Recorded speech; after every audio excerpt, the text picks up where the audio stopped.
The Fourth Amendment is supposed to protect Americans from unreasonable searches by their government, but in some cases, there's been a glaring loophole if the FBI wants to read your emails. Sold to the public as a foreign surveillance tool, Section 702 is a law that has let intelligence agencies spy on millions of Americans' private conversations without a warrant. Despite years of revelations about this law's misuse, Congress has repeatedly reauthorized Section 702 without meaningful reform. Until this month, that is, when Section 702 finally lapsed in a major victory for privacy. But why? And what happens next? I'm Hudson Hongo. And I'm Christian Romero. This is Effector from the Electronic Frontier Foundation. Later, Christian will be teaching us a bit about surveillance threat modeling, what it is and how it works. We'll also let you know about some of the upcoming opportunities to connect with EFF. But first, we'll be talking about the dramatic lapse of Section 702 and what it means for our privacy. So today we're talking about Section 702 of the Foreign Intelligence Surveillance Act, also known as FISA. Christian, you've been a professional privacy advocate longer than I have. When did you first become aware of FISA and Section 702? Professional, debatable, but Sure. I've heard about 702 so much since working at EFF, but I specifically remember during the Biden administration. So around 2023, we were basically doing the same fight we'd been doing this year, like let 702 go away or do some major reforms to it. Right. In the last reauthorization, it was in 2024. EFF and others demanded serious reforms to curtail some of the abuses and misuses we talked about in the intro that allows intelligence agencies to spy on Americans' communications in certain instances. But right, for almost 20 years now, we've gone through the same sort of song and dance of like 702 is about to lapse. If you're going to reauthorize it, it needs to have these big reforms, and the reforms don't happen. But this time was different. It just ended up lapsing. Yeah, and I mean, just to put a point in it, like pretty simple reforms, if you think about it, to this law that like we've been asking for. Like our main sticking point is like just require a warrant to like search the data that gets collected from 702. Obviously, other problems we have, but like the warrant requirement is just like so bare minimum. And I mean, I guess we'd rather it lapse than do that, which cool, fine, happy with that. Well, we might be getting ahead of ourselves, Christian. I think probably we should go deeper into explaining exactly what 702 is, where it comes from, and how the FBI and others have used it for this warrantless domestic spying.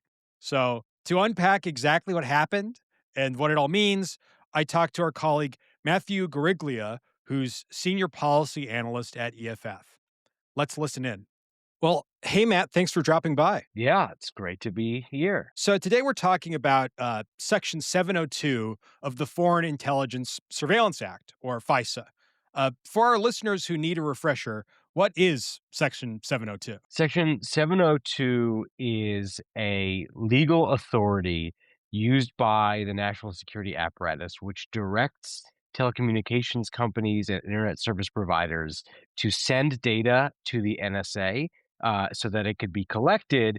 And then that big pool of data can be accessed by the national security state if they want to look at people overseas as a potential surveillance target for national security purposes. The big problem that we are constantly talking about is that when all of this data is collected, it's not just the NSA or the CIA that might have access to it. It's also domestic law enforcement and specifically the FBI. And because the FBI operate by a kind of finders keepers version of surveillance, is they have backdoor access into this big pool of mostly international communications. But because we live in a globalized world, there's a heck of a lot of data in there from Americans as well. And they don't need a warrant to access it. They just kind of dip in and they can both query to see if any Americans have information in this big pool and then actually read the contents of their digital communications without a warrant. And so that's the big problem with Section 702 that we've been fighting for many years. So I really want to hone in on this domestic surveillance without a warrant. Doesn't the Fourth Amendment prohibit that? Well, yes, it does. But unfortunately, the Fourth Amendment is kind of inconsistently enforced, especially when the people, one, doing the enforcing are often also the people who want to benefit the most from mass surveillance. And two, it hurts that it's very hard to challenge because it's so classified. If you are go to criminal court in the United States and part of the evidence used against you was collected through this big international program, Section 702, it's not revealed to you or your lawyer. So oftentimes it's classified. You don't know that you've been a target of this type of spying, and it becomes very hard to challenge for that reason. So how did Section 702 come to be? So FISA, the Foreign Intelligence Surveillance Act, comes from the 1970s revelations that there were basically no kind of oversight or restrictions on how the United States conducted surveillance. And so they passed the Foreign Intelligence Surveillance Act. And one of the things it did was created the FISC, the Foreign Intelligence Surveillance Court, which was this top secret court that supposedly acted as the kind of arbiter of whether or not surveillance was legal when it was allowed.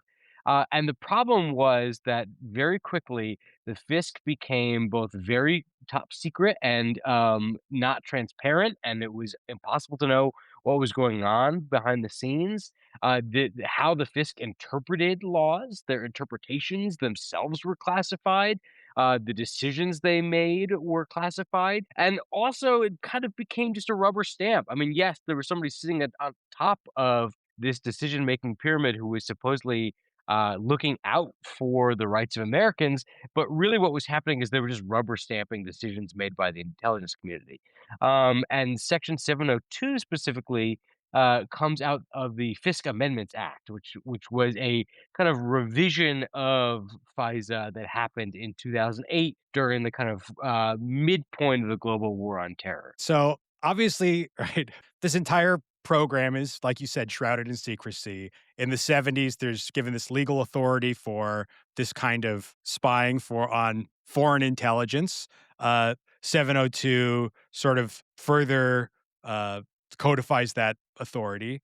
But what are some of the ways that we know that this foreign intelligence authority has been used for domestic spying? Yeah, I mean, we don't honestly know a lot of how it's been used.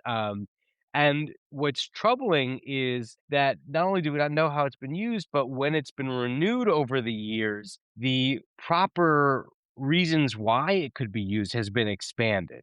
And so the last time Section 702 was reauthorized in, I believe, 2024, there was a bill that called RISA, like the Reforming Intelligence and Securing America Act. I think it's what it's called. And it actually expanded the legitimate uses of Section 702 to be for not just fighting terrorism or international foreign intelligence, but for trying to fight narco trafficking overseas and for vetting immigrants, which we had warned about at the time. Listen, it's 2024. There's an impending presidential election. If you reauthorize this and you give the government the right to vet immigrants using intercepted personal communications by people overseas, there's going to be a real risk that a second Trump administration might use that information, for instance, to turn away hopeful immigrants because of their personal politics or their gender expression or their sexual orientation or what have you. And so while we don't really know how it's been used consistently over the years, we do know from what it's been reauthorized to do that its uses have expanded over time. And do we have a sense of volume of how many searches are being done? Yeah, I mean, so a few years ago, I think the number is 2022. We learned that the FBI did over 2 million queries of Americans' private communications through this program. That number is supposedly been greatly reduced because of a number of reforms that have gone into when and how the FBI can query Americans' data. But I mean, I think, organizations like the Brennan Center and other allies of EFF have shown that there are a lot of tricky ways in which those reforms could not paint the whole picture of just how many queries the FBI is doing on Americans' communications. So the answer is probably less than was happening in like 2021, 2022, but also we don't really have the full picture. So we've learned more and more about the, let's say, creative ways that law enforcement has decided to use and misuse this frightening program. But despite all of this, every few years, Congress has repeatedly voted to extend Section 702 without the kind of meaningful reforms that we ask for. This time, however, was different. What happened earlier this month? Yeah, so we've been seeing at first the kind of typical song and dance, right? Like Section 702 is slated to expire in a few months.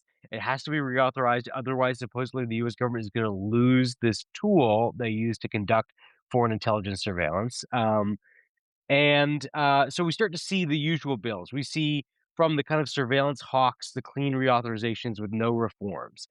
We start to see from some of the privacy advocates like Ron Wyden, like some reform bills that start to hit various committees. And then it becomes a kind of contest of which ones are going to make it out of committee to the House of Representatives.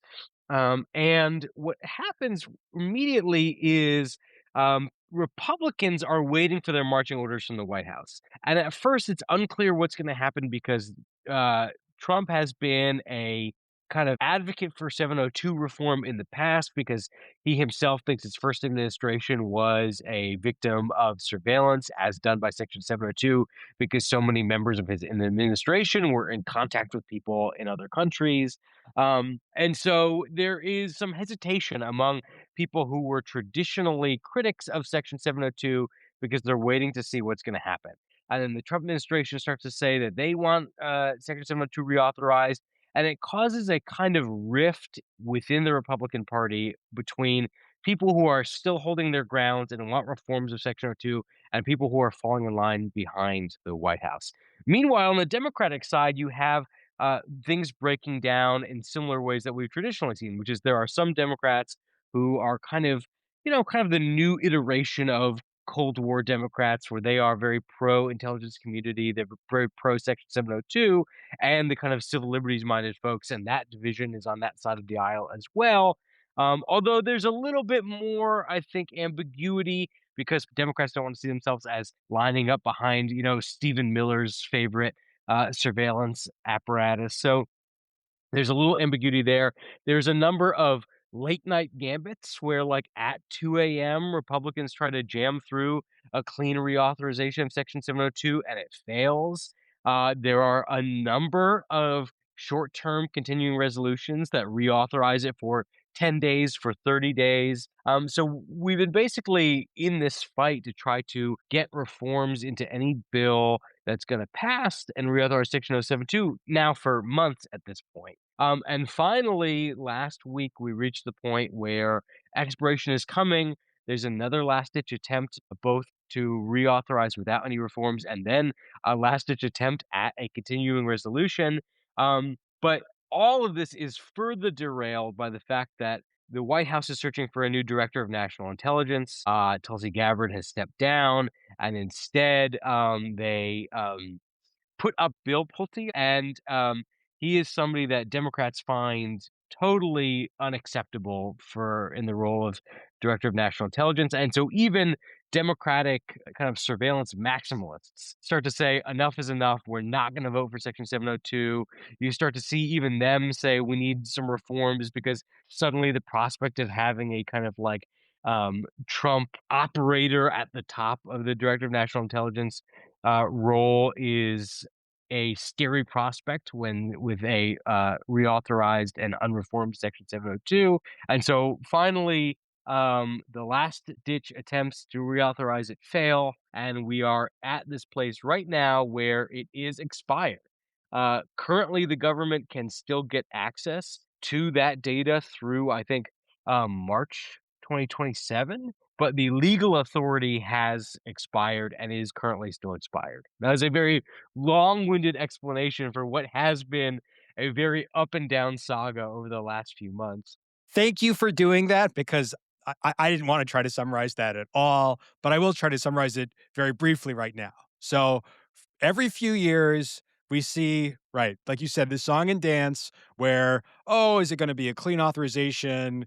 Is it going to be reformed? Maybe we get some lip service reforms and they just kick the can until basically this time where, I mean, maybe this is my characterization, but that Washington is actually just such a mess that they can't put through a clean reauthorization or a reform reauthorization. And instead, the whole thing has just lapsed, which, the Hawks have warned is like the worst case scenario. Oh my God. But how should people who care about their rights feel about this development? I mean, I think at this point, this is good in the sense that it is bound to shake some things loose, right? Like right now, it is expired. If they want to reauthorize it, they are going to have to put something forward that is going to pass. And at this point, I don't see any options besides them putting forward a bill with some real reforms on it as being the most likely thing that's going to get through Congress to reauthorize Section 702.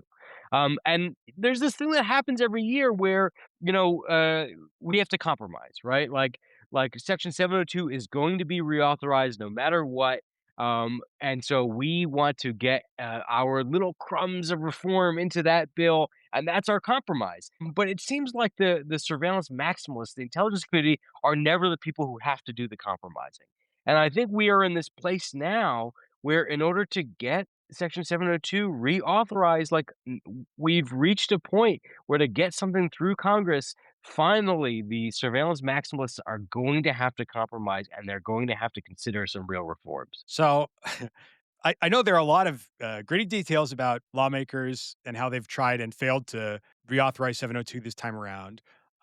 You've listed some of them. Some of it has even approached kind of, I would say, dark comedy. Are there any particular key moments about this attempt at reauthorization that stick out to you? Yeah, I mean, there were some moments when um, there were some lawmakers being asked to vote on a clean reauthorization, and they didn't know yet either how they felt about it or how the White House was going to come down on them for voting either for or against it. And so there were some moments when they were being asked to vote on clean reauthorizations where some lawmakers just like made themselves scarce. They they hid. They would not show up to vote because they were too worried about being on the record supporting a thing that they were very vocally against for many years, but now we're kind of flip flopping on because the White House had ordered them. So the solution was to sneak out of the room. Yes, yeah, absolutely, yeah, and EFF even reached into one of these states where our director of federal affairs and I wrote an op-ed that ran in a Arizona newspaper where we knew there was a Republican who had been very vocally for 702 reform in the past, who we worried was wavering. And we even reached into a very large news outlet in his state to write an op-ed to say, stand your ground, please do not waver on this. So, like you said, right, the question is, what kind of bill could they get through now to undeauthorize? Reauthorize feels like that's not even the right word anymore, but to have Section 702 again. It's probably worth noting at this point that we're recording this on Thursday, June 18th. The situation in Washington continues to seem pretty chaotic. But to your knowledge, what is the current situation around getting any kind of 702 passed? Yeah, well, right now there's kind of a blame game where I saw, the House Republicans on Instagram are saying that Democrats are, playing politics with national security, even though there were plenty of Republicans who also didn't want to vote in favor of a clean reauthorization. Democrats have said, it doesn't matter who's in charge of national intelligence. We're not going to reauthorize things this without some serious reforms. As of right now, Pulte is still, I think, slated to become the director of national intelligence, even though the White House had said they were going to pull him and nominate somebody else. But now that seems to be off the table. And so, and on top of all of this, Congress is on vacation right now. So it's unclear what's really going to happen. Right now, Section 702 is expired. Well, we have to see a few things. We have to see once Congress comes back whether or not we're going to have some more reauthorization bills, whether they're going to be for a clean reauthorization or whether they're going to be some real substantial reforms in those bills. We have to see if Democrats meant what they said when they said it doesn't matter who's in charge of national intelligence, we don't want to vote for anything unless there are real reforms in it, or whether or not they will be satiated by a more responsible, so to speak, director of national intelligence. There are a lot of moving parts that we have to wait to see, but first, Congress has to get back from vacation. Well, again, a complicated situation, but 702, this warrantless spying authority, domestic spying authority, has expired. I guess the next step is to basically stay tuned. Matt, if our listeners want to learn more about 702 or stay updated on the latest around NSA spying, where can they do that? Well, if you want to learn more about historically what Section 702 is, technically how it works, we have an What is Section 702 page that you can find on EFF.org. Our blog is regularly updated with the most up-to-date both bill analysis and alerts for our listeners about what's happening with Section 702 and kind of NSA surveillance more broadly. And also EFF.org/act. Our action center has an up-to-date action where you can tell members of Congress, do not reauthorize Section 702 without substantial reforms. So we have a lot of resources for our listeners about what they can do and how they can stay informed. Great. Well, thanks again for stopping by, Matt. Yeah, I'm glad to finally be on. This isn't the first time. You've been on before, right? I don't think so. I think this is my first time. Okay. Well, I hope it was good. It was definitely worth it. Okay, so that was a lot. Christian, I wanted to ask, how closely have you been following the tussle over 702 reauthorization this time around? Pretty closely. I mean, it's something that, not just EFF, but our supporters and our whole sphere is so, engaged in. When I was first hearing about 702 again this year, it was a moment where I was like, crap, what is that again? Because we fight it for a few years. It kind of goes out of my brain. And then it comes back and I'm like, wait, I got to relearn what that is for a minute. Right. The whole sort of Groundhog Day situation with reauthorization, except this year, much more bizarre. All of these, piecemeal, a few days or weeks at a time extensions until we came to this complete deadlock that we're at currently. I mentioned this last episode, but you do go to conferences and get a lot more chances to talk to EFF members than I get to.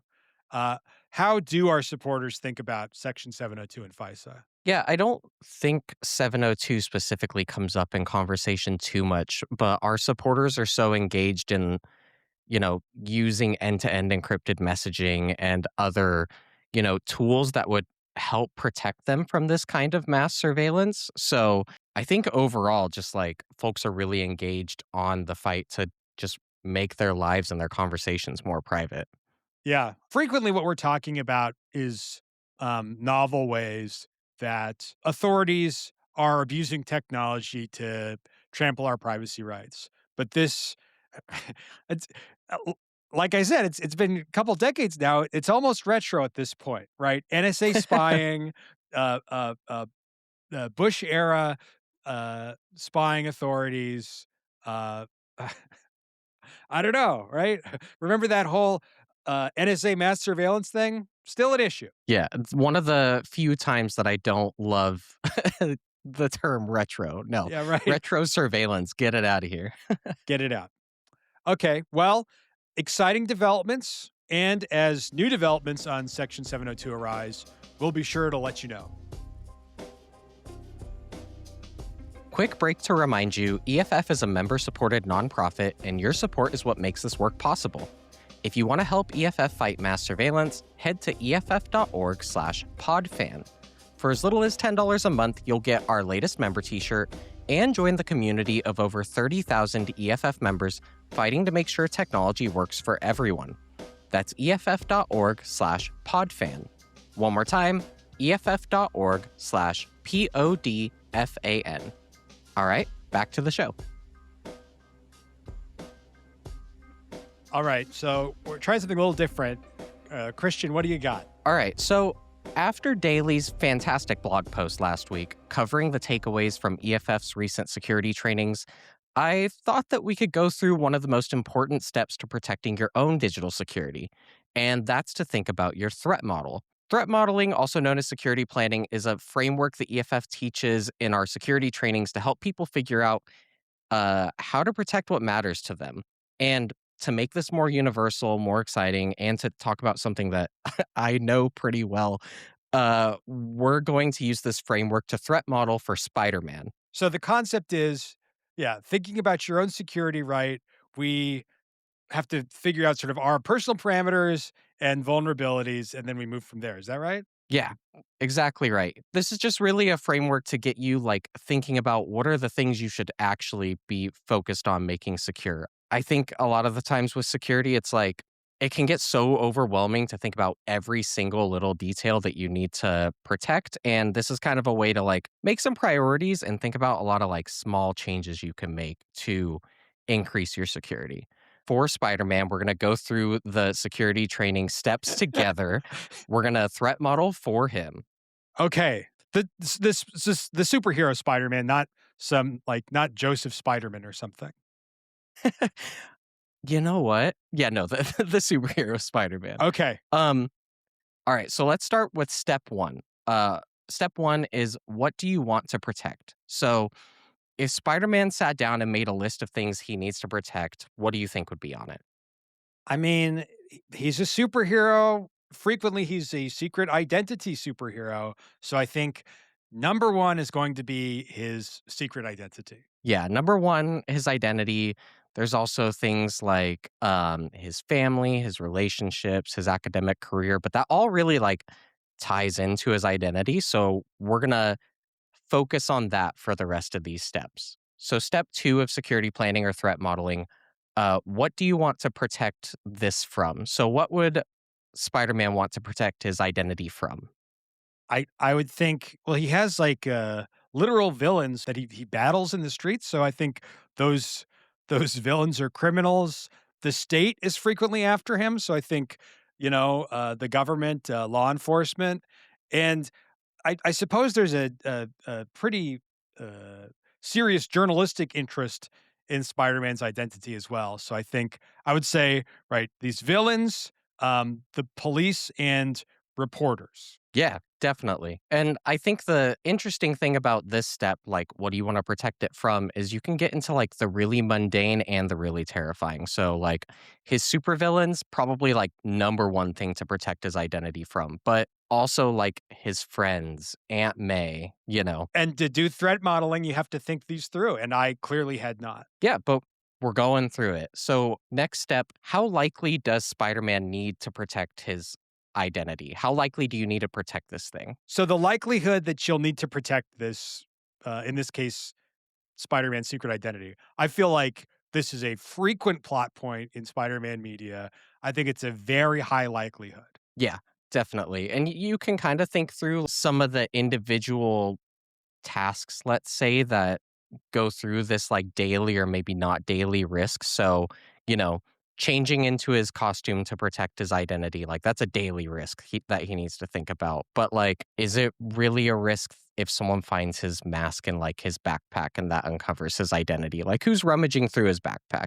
Sure. I mean, well, and I suppose this is a good time as any to bring it back to the kind of general how we might use this in real life is something like this might be good to think about if, oh, I'm worried about my phone or physical electronic device being physically searched through. That's something that is much more likely if I'm crossing like the US border. Yeah, yeah. So a little more of a rare risk instead of you're not hopefully not crossing the border daily. Right. Or, if you're attending a protest, that's another sort of situation where access to your physical device could need thinking about. but is not necessarily a daily risk. Totally. Yeah. So now that we've figured out how likely the risk is, we're going to move on to step 4, which is how bad are the consequences if you fail? So if Spider-Man fails to protect his identity, how bad are the consequences? I feel like they vary, right? Sometimes it turns out being okay, but we've seen instances where his identity is revealed and then like the people close to him are kidnapped, which seems like a pretty significant consequence. Yeah, yeah. And I think that's kind of the point of this step is to then narrow down the, things you should be doing to protect the things you're trying to protect. So, like if Aunt May finds out that he's Spider-Man, there's some like awkward family drama, maybe she's got some disappointment or she's really excited, we've seen it kind of go both ways in Spider-Man media. But if a supervillain finds out that he's Spider-Man, Peter Parker is Spider-Man, then, his loved ones can get hurt. He can be attacked in school. A lot of people can be put in danger. And so the last step we're going to go through for Spider-Man is how much trouble is he willing to go through to prevent those consequences? There's no perfect foolproof option for security, but what should Spider-Man be doing to protect his identity? I think the mask is a good step. Um, I think he should really secure that mask in case he becomes incapacitated, I suppose. Probably it's like good when he's walking around as a civilian not to have too much Spider-Man paraphernalia on his person. I don't know. Yeah, no, I think you've got it. It just sounds so obvious in the Spider-Man case, but it's interesting to go through these steps because a lot of the times the options to protect yourself can be pretty obvious and simple. So, yeah, wearing a costume, maybe he could alter his voice while he's wearing the mask or lying to his loved ones about where he's been if he's late for like a date or dinner or something like that. So, you're also thinking about some of the trade offs here. Like, how does that weigh on his conscience, lying to his loved ones? Or how uncomfortable is it wearing a suit under your school clothes? I don't know. That sounds pretty terrible to me. And to take it back to the real world yet again, I suppose all sorts of security measures, electronic security measures we might take, some are simple, some are pretty complicated and costly. I think, like we talked about the protest example before, uh, perhaps, I mean, depending on what you're doing, you may want to like not have a device that has all of your information on it, on your person. It's kind of funny going through these steps, thinking about it for Spider-Man, because like we've said it, a lot of these are kind of obvious and like the threats can range from like super terrible to like, whatever. But it is a neat exercise to have you start thinking about like, what are the things that I really do care about? And is this thing I'm stressing about actually worth stressing about? Like, is this really a risk or is it not? So, um, you can relate this to like what Hudson's been saying. Like, are you attending protests? Are you part of a vulnerable community? Are you crossing the border? Things like that. So it's a really good first step to thinking about your physical and digital security. Well, thanks, Christian, and I suppose thank you, Spider-Man. Oh yeah, thanks Spider-Man. He's the best. In case our listeners didn't pick this up, Christian has a fairly strong affinity for the superhero Spider-Man. And now, events and opportunities. Christian, how can people connect with EFF in the weeks to come? Yeah, next month you can catch EFF at Open Sauce in San Mateo, California on July 17th through the 19th. We'll have a membership table where you can stop by and chat about our latest work defending privacy and free speech online, all while grabbing some new member swag. Then on July 23rd, we're continuing our Affecting Change live stream series with our next installment, If You Own It, Why Can't You Fix It? This stream will feature special guests Kyle Wines from iFixit and Adam Savage. We're talking all things right to repair. And finally, EFF is attending Black Hat USA in Las Vegas, Nevada from August 5th through the 6th. EFF supporters can get discounts on multiple pass types by using our code EFF when registering online. We'll see you there. And of course, you can learn about all these events and other ways to see EFF at EFF.org/events. Well, thanks, Christian. That'll be it for this week's Effector. Effector is a podcast by the Electronic Frontier Foundation, the leading nonprofit defending online civil liberties. Our music is I Dunno by Grapes. EFF promotes digital innovation, defends free speech, fights illegal surveillance, and protects rights and freedoms for all. Become an EFF member today at EFF.org/podfan. Your organization can also join the fight for digital freedom by supporting EFF and this podcast. Our work inspires a broad audience of activists, technologists, legal experts, creators, gamers, hackers, and everyone who relies on digital tools in their daily lives. Learn more about sponsorship at EFF.org/thanks.